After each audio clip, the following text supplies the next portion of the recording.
বন্ধুরা, welcome to our channel সানমিস lifestyle. আজকে আমি পেলিং পার্ট 2 এর ভিডিও নিয়ে তোমাদের কাছে চলে এসেছি। চলো বেশি দেরি না করে ভিডিওতে চলে যাওয়া যাক। পরের দিন সকালে কিন্তু আমরা খুব ভোর ভোর উঠে গেছিলাম যে কাঞ্চনজঙ্ঘার ভিউ দেখবো বলে, কিন্তু দুঃখের বিষয়ে আমরা কেউই রেঞ্জটা দেখতে পারিনি, আর সেই জন্য খুবই মন খারাপ ছিল। কারণ সেই সময় ওখানটায় টিপটিপ করে বৃষ্টি পড়ছিল, প্রায় মোটামুটি রাত্রে থেকেই বৃষ্টিটা হচ্ছিল, আগের দিন রাত্রে থেকে। তার জন্য এখানে পুরো ফগ হয়েছিল আর কোনো রেঞ্জই দেখা যাচ্ছিল না। আমি জুম করে দেখাচ্ছি সেটা একটা সামান্য রেঞ্জ দেখতে পেয়েছিলাম, তাও খালি চোখে কিন্তু একদমই দেখা যাচ্ছিল না, ক্যামেরাতে জুম করেই দেখা যাচ্ছিল।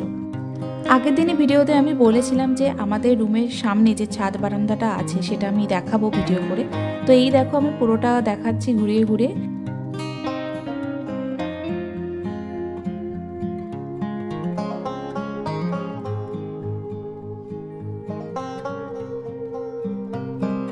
আমি একটা রুমের ভিতর থেকে কিন্তু ভিউ দেখাচ্ছি তোমাদেরকে। দেখো ঠিক এইরকম ভিউটা তোমরা পাবে রুমের ভেতর থেকে জানলায় বসে।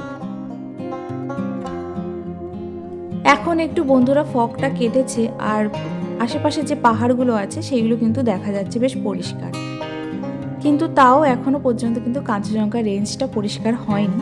আশা করি যে ধীরে ধীরে পরিষ্কার হবে আর আমরা দেখতে পাবো কাঞ্চনজঙ্ঘার একটু অল্প হলেও রেঞ্জ দেখতে পাবো।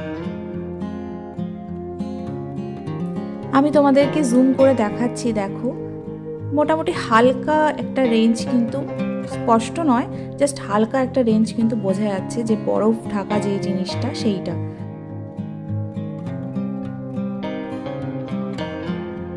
এখন কিন্তু আগের থেকে আরো পরিষ্কার হয়ে গেছে আর তোমরা সামনে দেখতে পাচ্ছ দুই সাইডে কিন্তু রেঞ্জ অল্প বোঝা যাচ্ছে।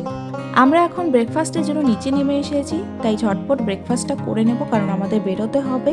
আরেকটা কথা বন্ধুরা বলে রাখি, তোমরা কিন্তু ব্রেকফাস্ট করতে করতে এখান থেকেও কিন্তু সেম ভিউ তোমরা কাঞ্চনজঙ্ঘা দেখতে পাবে। খাবার জায়গার ভিউটা দেখো এইরকম, অনেকটা বড় স্পেস রয়েছে যেখানে যেরকম ভাবে তোমরা বসে কিন্তু এনজয় করতে পারো তোমাদের ব্রেকফাস্ট।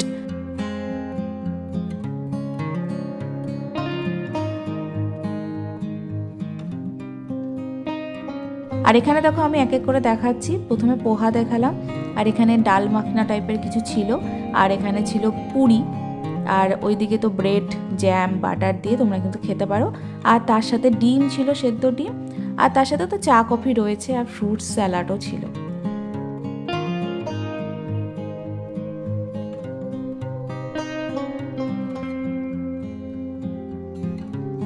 তো দেখো খেতে খেতে এরকম তোমরা ভিউ দেখতে পাবে, কত সুন্দর লাগছে।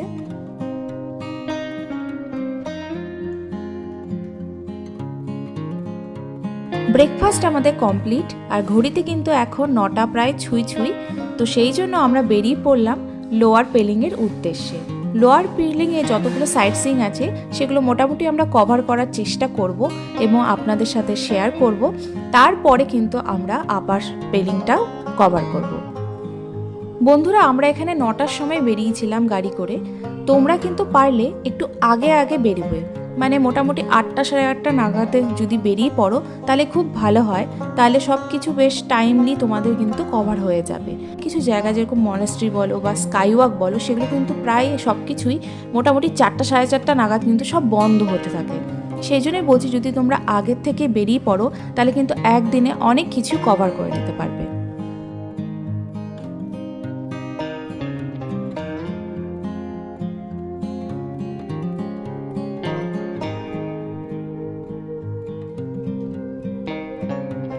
পাহাড়ে এরকম আঁকা বাঁকা রাস্তা পার করে আমরা পৌঁছে গেলাম আমাদের প্রথম ডেস্টিনেশন রিম্বি ওয়াটারফল। দেখো পুরো ওয়াটারফলের ভিউটা কিন্তু তোমরা একদম সামনে থেকে দেখতে পাচ্ছ, যেটা অসাধারণ ছিল। আমি নিজেও জানতাম না যে পুরোটা আমি ক্যাপচার করতে পারবো। নর্মালি ভিডিও করছিলাম, একদম চলেও এসছে একদম সামনে। তো আমাদের ড্রাইভার দাদা বললো যে এটা আমরা পরে দেখবো, কিন্তু আমি বললাম না, যখন দাঁড়াচ্ছি এখানটায় তো আমরা একটুখানি ওয়েট করে কয়েকটা ফটো ক্লিক আর ভিউটার মজা নিয়ে তারপরে আমরা রওনা দেবো। ওয়াটারফলটা কিন্তু একদম রাস্তার পাশেই, আর রাস্তার থেকে কিন্তু বেশি উচ্চতা নয় নিচে নামার। জাস্ট ধরে নাও 5টা সিঁড়ি কিন্তু ভাঙলেই তোমরা ওয়াটারফলটা একদম কাছে চলে যেতে পারবে, কিন্তু অবশ্যই সাবধানেই নামতে হবে যেহেতু এখানে কোনো সিঁড়ি নেই। 5টা সিঁড়ি মানে সিঁড়ি নেই, পাথরের উপরে পা দিয়ে দিয়ে কিন্তু নামতে হবে, কিন্তু তোমরা চাইলেও বাচ্চা বা বয়স্ক মানুষরাও এখানে আরামসে নামতে পারে, কারণ আমার বাবা মা সবাই নেমেছিলেন, কোনো অসুবিধা হয়নি, একটু হাতে হাত দিয়ে কিন্তু ইজিলি নামতে পারে। দেখো আমি খুব কাছ থেকে একটা জুম করে ভিউ দেখাচ্ছি, খুব সুন্দর ছিল। আর সামনে বেশ ফটো টটো তোলারও অনেক ছিল, আমিও আর সন্দীপ সবাই মিলে ফটো তুলেছি। আর দেখো এখানে সাইডে আমি দেখাচ্ছি গ্রিনের মধ্যে, দেখো বুঝতে হয়তো পারছো তোমরা, এই সাইডতেও কিন্তু ঝিরিঝিরি করে জল পড়ছিল, বেশ সুন্দর লাগছিল, মানে নিজের চোখে দেখে খুব সুন্দর লাগছিল। চারিপাশটা এরকম সবুজে ঘেরা, তার ঠিক সামনে এরকম ওয়াটারফল। এইখানে কিন্তু আটকে গেলে হবে না বন্ধুরা, প্রত্যেকটা ডেস্টিনেশনের জন্য কিন্তু 15-20 মিনিট আমাদের হাতে রেখে বেরিয়ে পড়তে হবে আগের ডেস্টিনেশনের জন্য। তো আমরাও সেটাই করলাম, সেখানে 10-15 মিনিট ওয়েট করে যতটা যায় এনজয় করার, ফটো তোলার, ভিডিও করার সব করে কিন্তু আমরা বেরিয়ে পড়লাম নেক্সট ডেস্টিনেশনের উদ্দেশ্যে।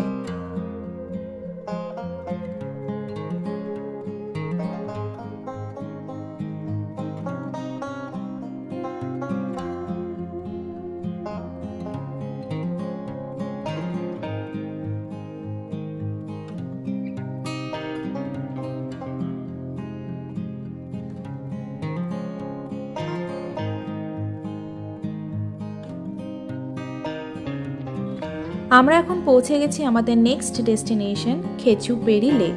এই লেকে এন্ট্রি ফিস কিন্তু ছিল, সেখানে আমাদের পার হেড 20 টাকা করে কিন্তু লেগেছে। ঢুকেই জাস্ট বাঁ পাশে দেখতে পারবে একটা লেকের মতো অংশ রয়েছে, সেটা লেকেরই একটা অংশ, যেখানে মেনশন করা রয়েছে ফিশ ফিডিং জোন বলে। তো এখানে তোমরা চাইলে এখানে ফিশদেরকে খাওয়াতে পারো, আমরাও খাইয়েছিলাম। ওখানে খাবার কিনতে পাওয়াই যায়, তোমরা চাইলে একদম ফিশদের যে খাওয়াতে হয় যে জিনিস সেখানে ওদের তৈরি থাকে ওই খাবারও কিনতে পারো। আবার ওখানকার লোকেরা বললো যে আপনারা নর্মাল বিস্কুটও কিন্তু খাওয়াতে পারেন। মাছেদের সাথে সাথে কিন্তু মানুষের পরম প্রিয় বন্ধু সারমেয় কিন্তু অনেক ছিল, তো তারাই বা কেন বাদ যায়, তাদেরকেও আমরা খাইয়েছিলাম বিস্কিট। আর তোমরা জাস্ট ফিশগুলোকে দেখো, মানে বিশাল বড় বড় ফিশ, এক একটা হয়তো 2.5-3 কেজির মতো সাইজ হবে, এরকমই বড় ফিশ। কোনো মাছ এখানে ধরা হয় না বা খাওয়া হয় না, এখানে পুরোপুরি এরা কিন্তু পোষ্য, এখানে মাছেদের রীতিমতো খেয়াল রাখা হয়।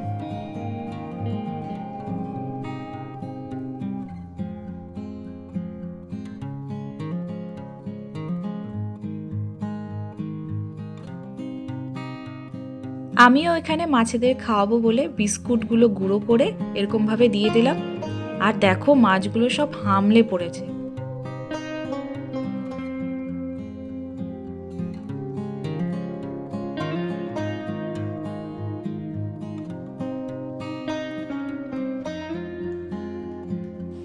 মেন গেট থেকে কিন্তু প্রায় 7-8 মিনিট লেগে গেল আমাদের মেন লেকটার ওখানে আসতে, তো সেই হিসাবে তোমরা বুঝে নাও অনেকটাই কিন্তু ডিস্টেন্স রয়েছে।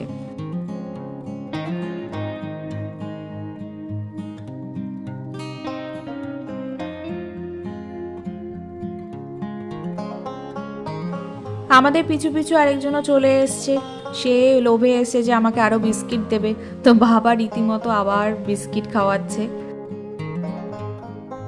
লেকের পাশ দিয়ে এরকম বাঁধানো রাস্তা আছে, সেটা দিয়ে কিন্তু তারাদেবীর মন্দিরেই যেতে হবে। আর তারাদেবীর মন্দিরের ঠিক সামনে থেকে কিন্তু লেকটা খুব সুন্দর দেখা যায়। এখানকার অনেক স্থানীয়দের মতে এই লেকের কাছে এসে যদি কিছু উইশ করা হয় তাহলে কিন্তু সেটা ফুলফিল হয়, তাই এই লেককে কিন্তু অনেকেই উইশ ফুলফিলিং লেকও বলে থাকে।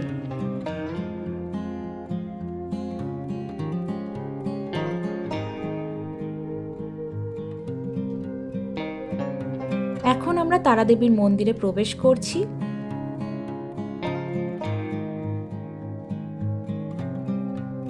ঢুকেই ডান দিকে এরকম মন্দিরটা ঠিক, আর তার সামনেই কিন্তু সেই লেকটা।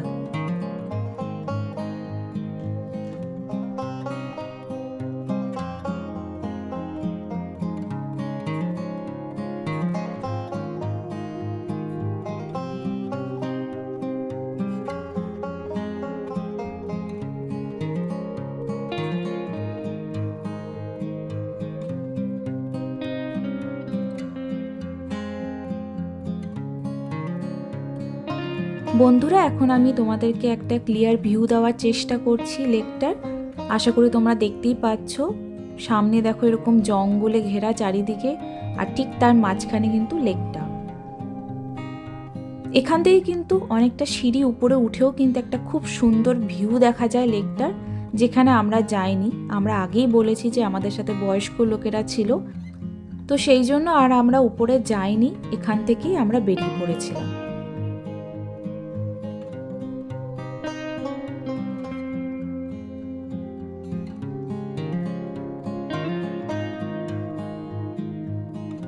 এখন আমরা বেরিয়ে পড়েছি নেক্সট ডেস্টিনেশন কাঞ্চনজঙ্ঘা ফলস দেখার জন্য।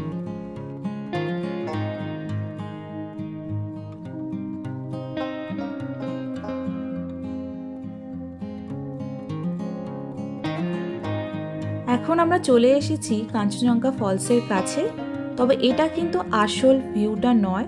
আমরা আসল ভিউটা নেওয়ার জন্য উপরে যাব, তার জন্য আমাদেরকে টিকিট কাটতে হলো পার হেড 20 টাকা করে। মা আর বাবা যায়নি, তবে আমার শ্বশুরমশাই, আমার মা, আমি আর সন্দীপ উপরে গেছিলাম। চলো এবার তোমাদেরকে উপরে গিয়ে দেখায় আসল ভিউটা।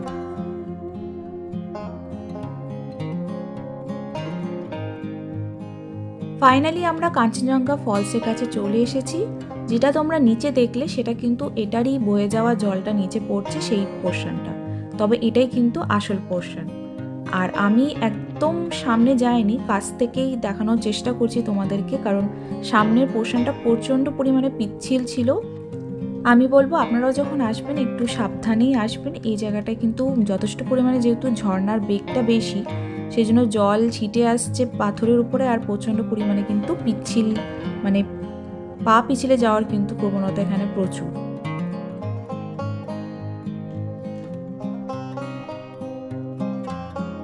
কাঞ্চনজঙ্ঘা ফলস আমাদের দেখা হয়ে গেল। এখন আমরা বেরিয়ে পড়লাম অরেঞ্জ গার্ডেনের দিকে।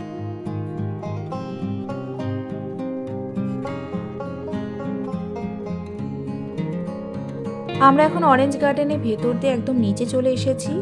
একদম নিচের ভিউটা খুবই সুন্দর। এখানে বসে তোমরা কিন্তু ভিডিও, ফটোগ্রাফি বা এমনি নর্মালি বসেও থাকতে পারো, বেশ ভালো লাগে। আর তোমাদেরকে একটা অরেঞ্জ গার্ডেনের ভিউ দিয়ে দিচ্ছি, তখন অরেঞ্জ ছিল না বলে সেরকম কিছু দেখার মতো নেই। এখন আমরা পৌঁছে গেছি কিন্তু স্কাই ওয়াকের জায়গায়, যেটা এখনকার সময়ে পেলিংয়ের সব থেকে বেস্ট অ্যাট্রাকশন। এই স্কাই ওয়াকটা কিন্তু আগে ছিল না, এটা হওয়ার বেশি দিন হয়নি, এটা 2018 সালেই কিন্তু উদ্বোধন হয়েছে। তারপর থেকে কিন্তু এখানে প্রচণ্ড পরিমাণে ভিড় হয়, বিশেষ করে স্কাই ওয়াকটার জন্য। আর এখানে যে স্ট্যাচুটি আছে সেটা কিন্তু চেন রেজিকের স্ট্যাচু, অনেকে অবলোকিতেশ্বরও বলে থাকেন। ঢোকার সামনের ভিউটা আমি তোমাদেরকে জাস্ট দেখাচ্ছি। সামনে কিন্তু এরকম পার্কিং এরিয়া রয়েছে। তোমাদের মাঝখানে একটা কথা বলা হয়নি, অরেঞ্জ গার্ডেন দেখার পর কিন্তু আমরা লাঞ্চটা সেরে নিয়েছিলাম, তারপরেই কিন্তু আমরা এখানে এসছি। এখন ঘড়িতে বাজে 3টে, আর আমরা ঠিক ঢুকছি স্কাই ওয়াকে। একদম টাইম টু টাইমই আমরা মেনটেন করেছি। তোমাদেরকে আগেই বলেছি বন্ধুরা, পেলিংয়ের কিন্তু অনেক কিছু জায়গা 4টে 4:30 নাগাদ কিন্তু সব বন্ধ হতে থাকে। তো তোমরা কিন্তু যখনই কিছু প্ল্যান করছো কোথাও যাওয়ার, সেটা কিন্তু অবশ্যই 4:30 এই টাইমিংটা কিন্তু মনে রেখেই কিন্তু প্ল্যানিং করবে। এখন আমরা এখানে কিন্তু মেন রিসেপশন এরিয়াটায় ঢুকে গেছি, আর এখানে কিন্তু টিকিট কেটেই এন্ট্রি হয়। তো টিকিটের দাম ছিল পার হেড 50 টাকা করে।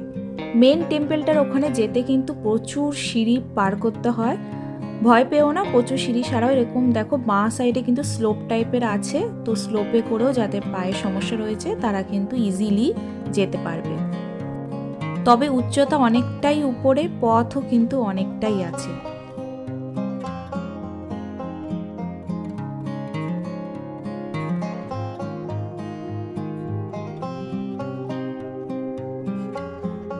আমি নিচ থেকে একটা ভিউ দেওয়ার চেষ্টা করছি, দেখো নিচ থেকেও কিন্তু দেখতে বেশ সুন্দর লাগছে। যারা বয়স্ক মানুষ আছে, যাদের একটু অসুবিধা হতে পারে উপরে উঠতে, তারা কিন্তু নিচ থেকেও বেশ সুন্দর একটা ভিউ এনজয় করতে পারবে, সেরকম কিন্তু ব্যবস্থা এখানে রয়েছে।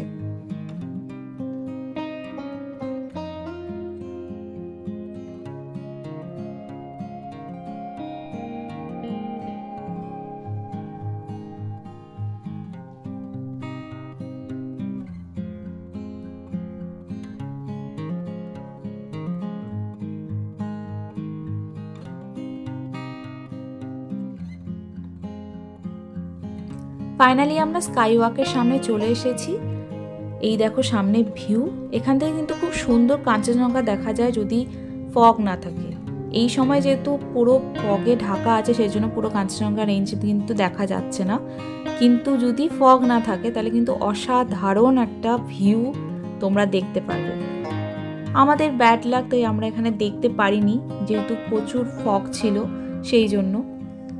কিন্তু কাঞ্চনজঙ্ঘা রেঞ্জ ছাড়াও এই যে পাহাড় ঘেরা মাঝখানে এরকম একটা স্কাই ওয়াক এত সুন্দর, মানে এটাও দেখতে কিন্তু অসাধারণ লাগছে।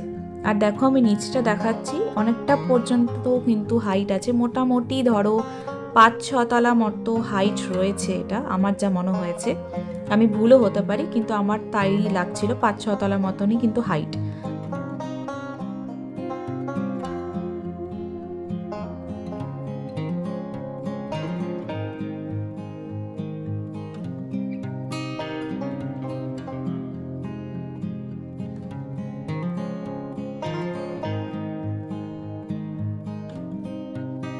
নিচের দিকে কিন্তু এরকম করে তাকাতে বেশ বন্ধুরা আমার ভয়ই লাগছিল, আমি যতটা পারছিলাম উপর দিকে তাকানোর চেষ্টা করছিলাম যাতে নিচে না দেখতে হয়, কিন্তু তবু তোমাদেরকে দেখানোর জন্য একটু জাস্ট ভিডিও করেছি।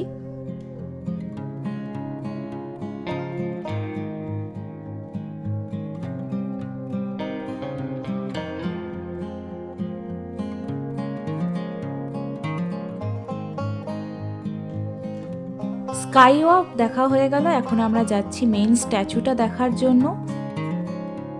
ফাইনালি বন্ধুরা আমরা কিন্তু মেইন স্ট্যাচুর একদম সামনে চলে এসেছি, আর অনেকটা কিন্তু সিঁড়িপথ রয়েছে, এমন নয় যে খুব কম, অনেকটাই রয়েছে। বয়স্ক মানুষরাও আসতে পারবেন, কিন্তু একটু ধীরে সুস্থে আরাম করে আসবেন, কোনো অসুবিধা হবে না। তোমাদেরকে আমি সামনে থেকে জাস্ট দেখাচ্ছি, তাহলে তোমাদের একটা ক্লিয়ার আইডিয়া হয়ে যাবে। নিচে যে গ্রাউন্ডের মতো জায়গাটা দেখছো তার পাশে কিন্তু স্কাই ওয়াক, আর সেখান থেকে উপর পর্যন্ত কিন্তু পুরোটাই সিঁড়িপথ।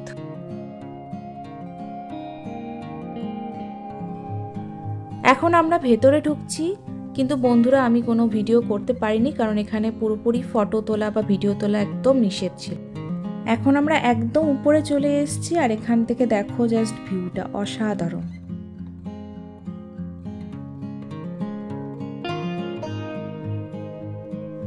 হয়তো তোমরা বুঝতে পারছো যে নিচে গাড়িগুলো দাঁড়িয়ে আছে, ওখানে ফার্স্ট আমি ভিডিওটা শ্যুট করেছিলাম, যে ওটা পার্কিং এরিয়া, আর এখন যেটা দাঁড়িয়েছে একদম টপে।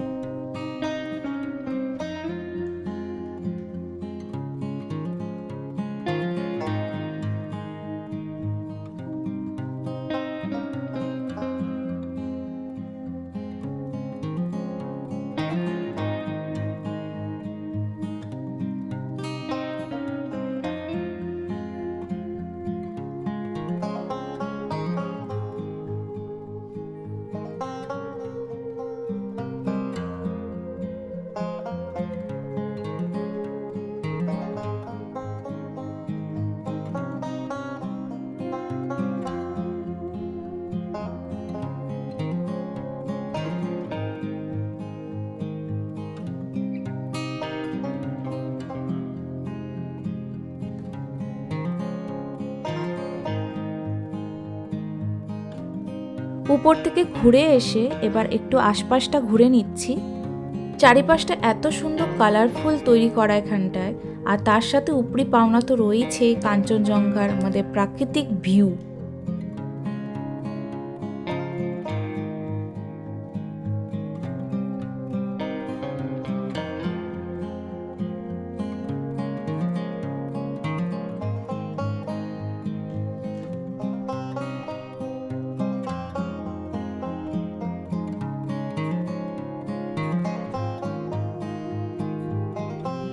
স্কাই ওয়াক থেকে বেরিয়ে এখন আমরা যাচ্ছি পেমায়াংসে মনেস্ট্রির দিকে। পৌঁছে গেছি আমরা মনেস্ট্রিতে। তো মনেস্ট্রির ভেতরে কিন্তু ভিডিও তোলা, ফটো তোলা বারণ ছিল, তাই আমরা ভেতরটা একদম কিছু তুলতে পারিনি। এটা মনেস্ট্রির ঠিক পেছনের পোর্শনটা, এখান থেকে দেখো এরকম লাগছে দেখতে, খুবই সুন্দর জায়গাটা।